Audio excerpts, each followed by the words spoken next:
उत्तर प्रदेश में लाखों नौजवान बेरोजगारों के लिए ये नए वर्ष का आगाज अच्छा नहीं हुआ।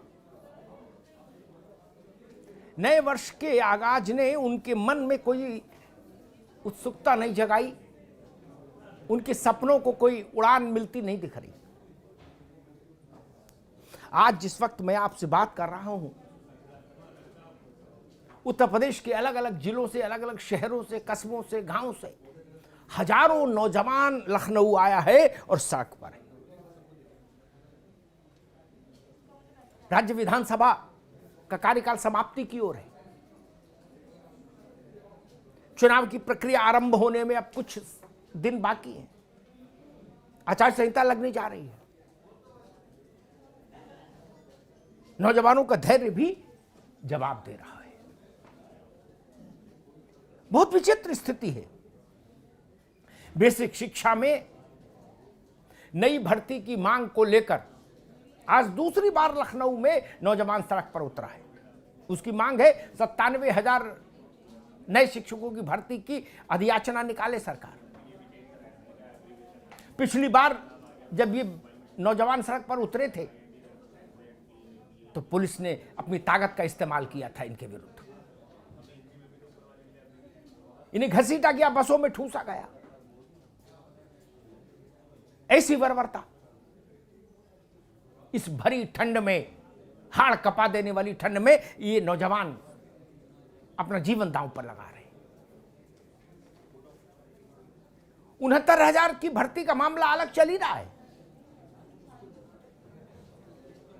उसमें सवर्ण अभ्यर्थियों का आक्रोश है, अलग विषय पर है।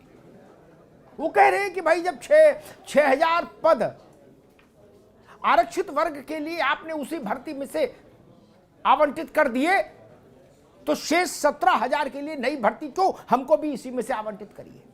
वो अलग संघर्ष कर रहे हैं, लाठी खा रहे हैं, डंडा खा रहे हैं, पानी की बौछार झेल रहे हैं, लेकिन संघर्ष पथ पर अडिग हैं। एक विषय और भी है। उत्तर प्रदेश में SSSC ने 2016 में एक परीक्षा कराई थी। इस सन को याद रखिए, 2016 कनिष्ठ सहायक की।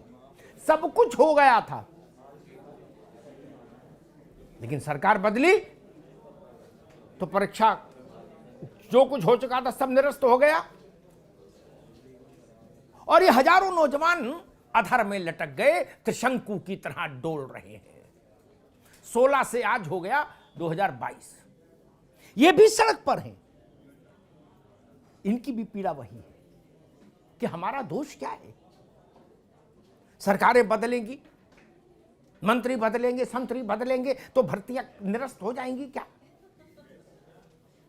क्या भर्तियों के पीछे ये शर्त जोड़ी जाएगी कि ये भर्ती भाजपा की है, ये बसपा की है, ये सपा की है, ये कांग्रेस की है? उत्तर प्रदेश शासन तो निरंतरता में चलता है, फिर भर्ती निरस्त कैसे हो जाती? दरोगा भर्ती का भी मसला है। वो नौजवान अलग पीड़ा में हैं। 10-11 महीने हो गए सुप्रीम कोर्ट में उनके मामले में निर्णय सुरक्षित रखा हुआ है, लेकिन उत्तर प्रदेश सरकार से 50 बार तो मैंने ही कहा होगा कि एक चिट्ठी सुप्रीम कोर्ट में दे दीजिए हुजूर कि लोकहित में निर्णय जल्दी सुनाया जाए। वो चिट्ठी नहीं गई। ये दरोगा भी, हजारों दरोगा भी, 2,500 से ज्यादा दरोगा भी आधार में झूल रहे हैं। ये भी त्रिशंकु बने हैं कनिष्ठ सहायकों की तरह। इनके परिवार में भी घुप अंधेरा है। शिक्षा मित्रों की समस्या जस की तस। एक प्रयास हुआ था कि चुनाव आचार संहिता लगने से पहले शिक्षा मित्रों के लिए सम्मानजनक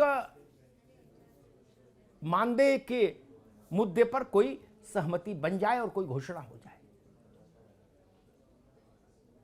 क्या सम्मानजनक मानदेय, 12 महीने का मानदेय मिले और तीसरी बात ये कि 62 साल तक नौकरी कर रही है। ये तीन ही बातें थी।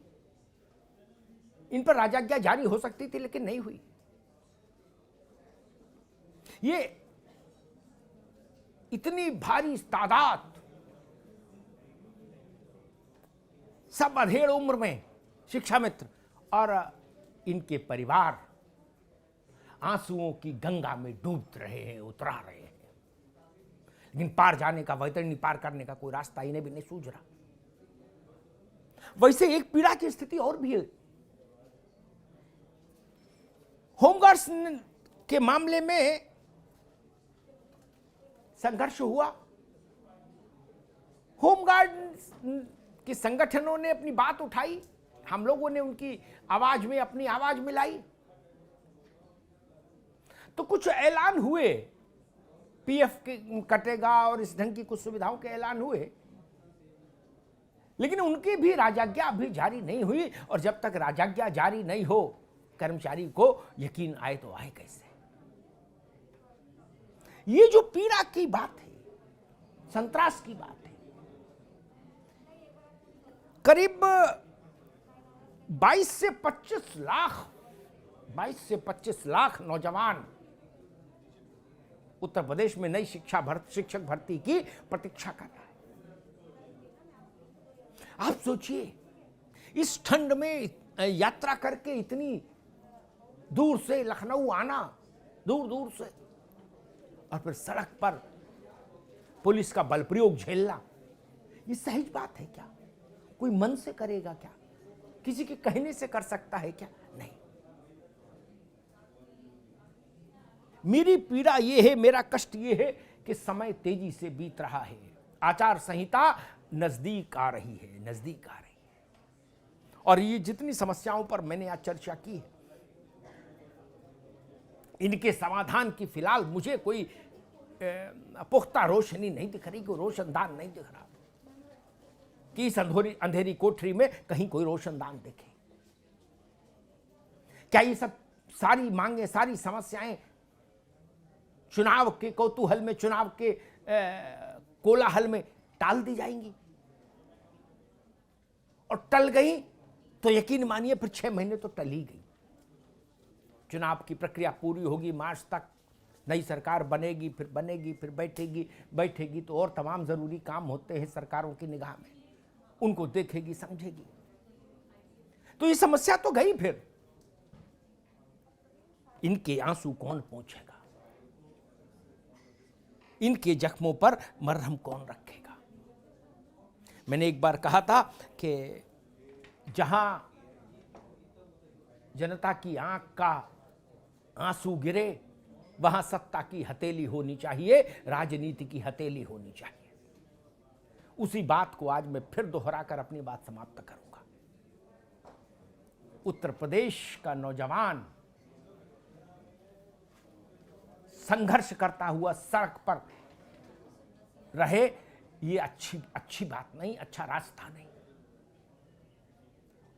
उत्तर प्रदेश के नौजवान को वो रास्ता दीजिए जहां से वो राष्ट्र के, प्रदेश के निर्माण में अपनी भूमिका अदा कर सके, जिसके लिए वो बना है, जिसके लिए वो प्रतीक्षा कर रहा है।